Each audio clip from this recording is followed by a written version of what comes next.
Welcome to Module 5, Self-Love and Self-Care. And this is one of the most important and most fun modules, in my opinion, because we're kind of have reached the point in our journey where we've worked through some of the challenging things. We have a little bit of a deeper understanding about what might need to be healed, done more work on our chakras, on our energy system, connected with our intuition, and have already set the foundation of energetic wellness. So now we've kind of come to the point where we can start really letting our self-love, our self-care, our inner beauty blossom and unfold. And so one of the things I wanted to do first in this module is to talk a little bit about what is self-love and what is self-care, and how are we defining those things right now. Now, sometimes people use the concepts, the terms self-love and self-care interchangeably as if sort of they're the same thing, but I don't view them that way. I feel that they are related concepts that do support one another very much and can cycle together in a really positive way, but they are two separate things. So let's talk about self-love first for a moment. Self-love can be defined as a state of appreciation for oneself. It means having a high regard for your own well-being and your own happiness. It means taking care of your own needs, not sacrificing your well-being to please others, and not settling for less than you deserve. So it's a sense that you are worthy, and you are worthy of caring, you're worthy of compassion, and you appreciate yourself on that level.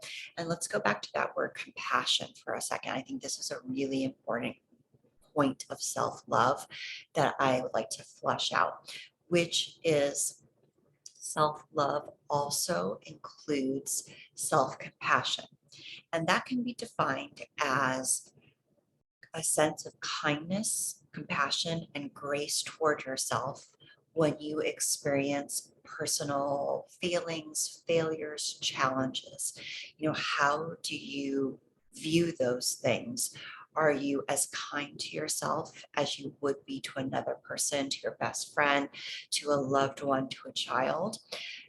Having that sense of, hey, I'm worthy of love. I'm worthy as an individual in general, as a human being, and I can be gentle with myself and compassionate with myself. All of those things are part of self-love.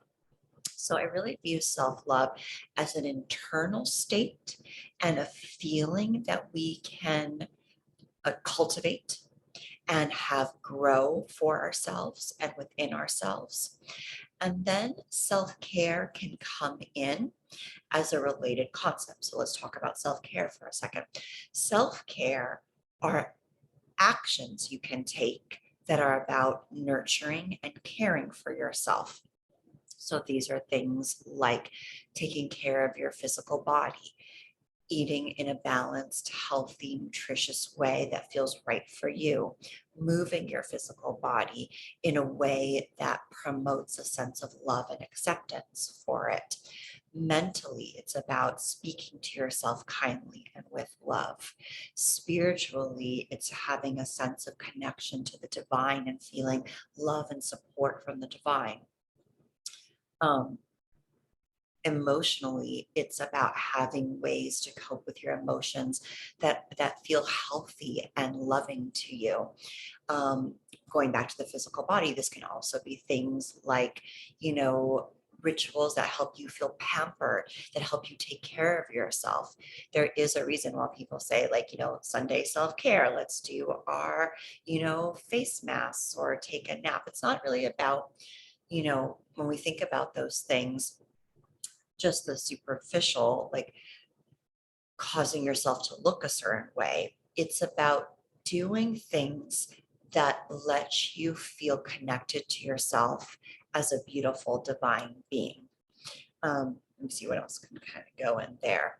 It's also things like taking walks, having a set of tools that helps you feel comforted, supported, and helps you release stress at stressful times. So it's all self-care is more outward, where we think about actions that we can take or things we can do for ourselves. And self-love is a little bit more of an inward concept where it's a feeling that we can cultivate within ourselves that then guides the decisions that we make in the outside world. And so those two things really dance together in a lovely way. As you develop a sense of love, compassion, and grace for yourself, then it becomes easier and easier to do things which we would consider being self-care, like going for walks, treating your body in a healthy way, setting aside time for self-care activities, because your internal state and your mindset is, I am worth it, I deserve this, and it is important for me to care for myself and develop a loving relationship with myself. And then as you do those self-care activities, that reinforces the idea that, hey, I feel really good as I do this, and I am a being that is worthy of feeling good. So that creates kind of this positive spiraling feedback loop for ourselves. So the more self-love you have, the more self-care, easy it will be to do self-care. The more self-care you do, the easier it will be to feel that self-love for yourself, because you'll have the time, the space, and have start to generate the good feelings, which make it easier. Now, I mentioned the word relationship, and I think this is a really kind of key concept here in thinking about self-love and self-care. This is about developing a relationship with yourself, just like you would with anybody else.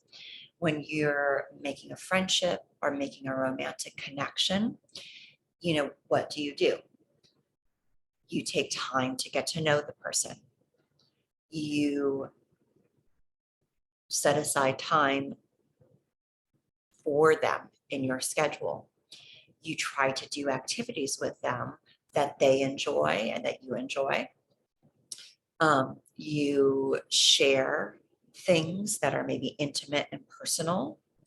You try to stay in a place of empathy and non-judgment for if they're going through something. You encourage them. You want for them to be their healthiest selves. You want for them to be themselves in general, to be authentic, to feel comfortable with you. You want them to shine their light and get what they deserve in life, in the world. You treat them well.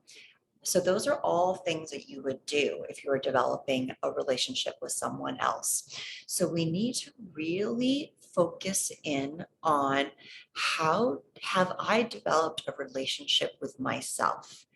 And what kind of relationship is it? Is it a good relationship, or is it a unhealthy relationship?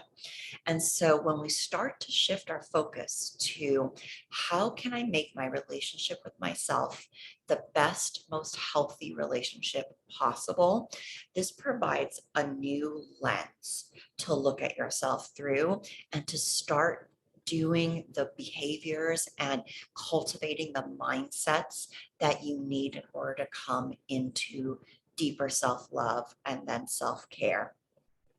And I also wanted to share with you a definition from a woman named Anita Marjani that I really like for self-love. And Anita Marjani is an empath who went through a near-death experience where she actually crossed over to the other side after going through a very terminal cancer. Then she received a lot of insights about her life and about the universe and how everything works before she returned back. And so the big focus of her work is how important it is for everyone, but especially for empaths, to come into self-love and self-care, and how this is the root of your personal power and the root of being able to tap into your gifts and share them with the world. So I really love her work. I hope to be sharing more of it with you guys. But her definition of self-love is loving yourself means being your own best friend, standing by yourself at all times, including times of failure, being there for yourself no matter what. And I think that a whole idea of being there for yourself as your own best friend, no matter what, is really important. Because, life isn't always going to be perfect. We're going to go through challenges. That's part of being human. That's also part of our soul's journey and evolution, as we talked about in our healing module. We've come here on earth to go through some soul lessons, and some of them are more fun than others.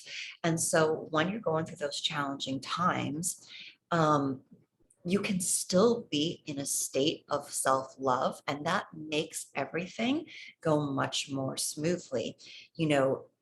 If you're going through a challenge and you're being your worst enemy, it's going to make that challenge so much harder than if you're going through this challenge and you're being your own best friend. And so kind of just want you to kind of sort of think about the differences in that, and how shifting to that perspective and beginning to cultivate that feeling of love can make a real difference in how happy you feel no matter what's going on in your life. And then how much joy, love, abundance, fun you allow yourself to have. And so this is what this is all going toward, which is the more that we can release the false beliefs from our wounding, our past stories, and come into self-love, and then by extension, self-care, the more we allow in happiness, joy, then abundance, beauty, positive experiences, good interactions with people, everything that we could possibly desire.